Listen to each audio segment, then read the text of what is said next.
प्रिय मित्रों, जय श्री कृष्ण। मैं हूं आचार्य डॉक्टर विष्णु कुमार मिश्रा।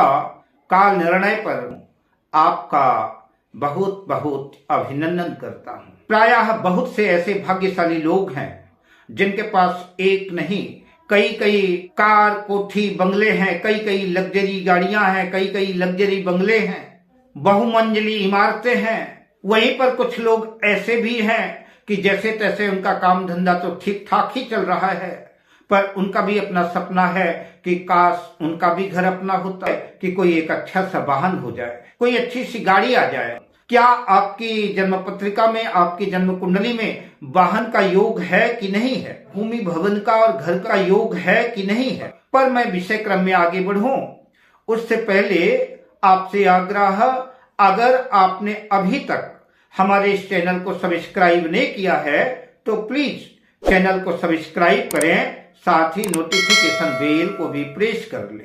अगर आप अपने ही आपनों की जन्म कुंडली का वृहद प्रेडिक्शन कराना चाहते हैं, विश्लेषण कराना चाहते हैं, या किसी भी किस्म का हमसे ज्योतिषी परामर्श प्राप्त करना चाहते हैं, अथवा उत्तम क्वालिटी के रियल राशि रत्न आदि प्राप्त करना चाहते हैं, तो स्क्रीन पर फ्लैश हो रहे नंबरों पर आप हमसे संपर्क कर सकते हैं। आइए विषय क्रम में प्रवेश करें। अगर किसी भी जातक की जन्म पत्रिका के चतुर्थ भाव का स्वामी और नवम भाग्य भाव का स्वामी लग्न में बैठे हों और संयोग से लग्नेश भी लग्न में स्थित हो, तो जबरदस्त भाग्योदय कारक की स्थितियां बनती हैं। ऐसे जातक निश्चित ही अत्यंत भाग्यशाली होते हैं। केंद्र और त्रिकोण पतियों का मिलन भी निश्चित रूप से राजयोग कारक सिद्ध होता है। ऐसी कंडीशन में जबरदस्त राजयोग निर्मित होता है। ऐसे जातक ओहदेदार पदों पर शासन करने वाले और भाग्यशाली होते हैं। इनके पास शानदार बंगला, लग्जरी गाड़ियां होती हैं और इसी योग में कदाचित कहीं से शुक्र भी इन्वॉल्वमेंट हो जाए, शुक्र भी अपना संबंध लग्न से या चतुर्थ भाव से स्थापित कर ले, तो ऐसे जातकों के पास एक नहीं कई कई लग्जरी बंगले और लग्जरी गाड़ियां ऐसे लोगों के पास होती हैं। उदाहरण के लिए मेष लग्न की कुंडली है, लग्नेश मंगल है, चतुर्थेश चंद्र है और भाग्येश देवगुरु बृहस्पति है।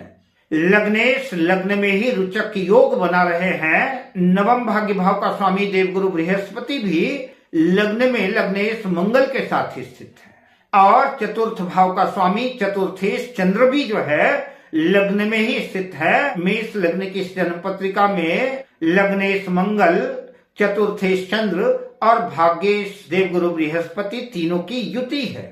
गुरु और चंद्र की युति जहां गजकेसरी योग बनाती है, गजकेसरी योग अपने आप में ही अत्यंत दिव्य सुंदर राजयोग है। वहीं पर चतुर्थ भाव का स्वामी चंद्रमा बनता है, केंद्र भाव का स्वामी है। लग्नेश मंगल लग्न को केंद्र भी कहते हैं और त्रिकोण भी कहते हैं, और देवगुरु बृहस्पति नवम त्रिकोण भाव के स्वामी है।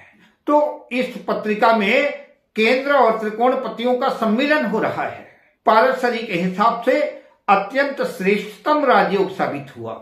इस कुंडली में 3 प्रकार से राजयोग बन रहे हैं। मंगल से रुचक योग बन रहा है, चंद्रमा और देवगुरु बृहस्पति की युति से गजकेसरी योग बन रहा है, और चंद्र, मंगल और गुरु तीनों को मिलाकर के केंद्र त्रिकोण राजयोग बन रहा है। और इसी योग में अगर शुक्र इन्वॉल्वमेंट हो जाता है, तो माना कि सप्तम भाव तुला राशि पर शुक्र स्थित है, तो अगर सप्तम भाव तुला राशि में शुक्र होगा तो शुक्र भी मालव्य नामक पंच महापुरुष राजयोग बनाएगा। शुक्र केंद्र में कहीं भी स्थित हो जाए, सप्तम भाव में तुला राशि में है तो मालव्य योग बनाएगा।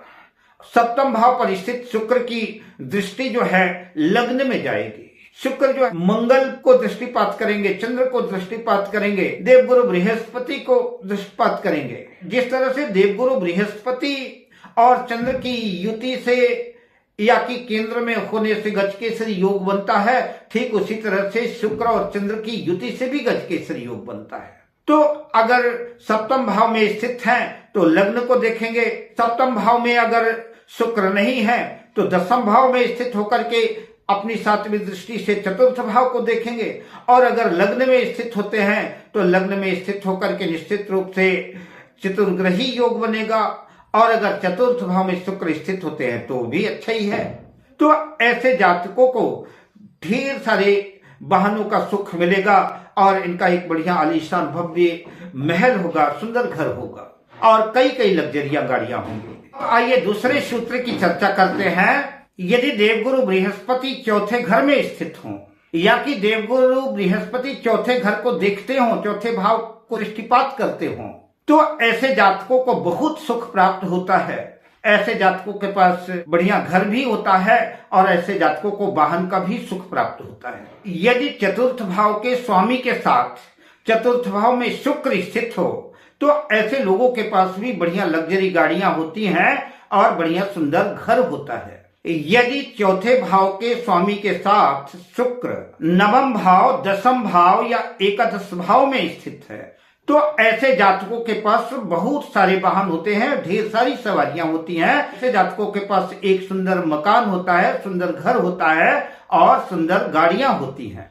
कर्क लग्न की जन्म पत्रिका हो, बुध और शुक्र चौथे घर में स्थित हो तो बुध और शुक्र की दशा अंतर्दशा में जातकों को वाहन का सुख प्राप्त होता है। यदि चतुर्थ भाव का स्वामी नवम भाग्य भाव में स्थित हो और नवम भाग्य भाव का स्वामी चतुर्थ भाव में स्थित हो, यानी चतुर्थ भाव और नवम भाव के स्वामियों का राशि परिवर्तन हो, तो यह अति उत्तम भाग्य योग बनेगा। ऐसे जातकों के पास एक सुंदर घर भी होता है और बढ़िया सुंदर वाहन भी होता है। यदि चतुर्थ भाव का स्वामी पंचम भाव में स्थित हो और पंचम भाव का स्वामी चतुर्थ भाव में स्थित हो, पंचम भाव और चतुर्थ भाव का राशि परिवर्तन हो, तो भी ऐसा जातक अपनी बुद्धि से, अपने विवेक से, अपने ज्ञान से, अपनी शिक्षा से बढ़िया सुंदर घर प्राप्त करता है। ऐसे लोगों के पास बढ़िया घर होता है और बढ़िया सुंदर वाहन का सुख भी प्राप्त होता है।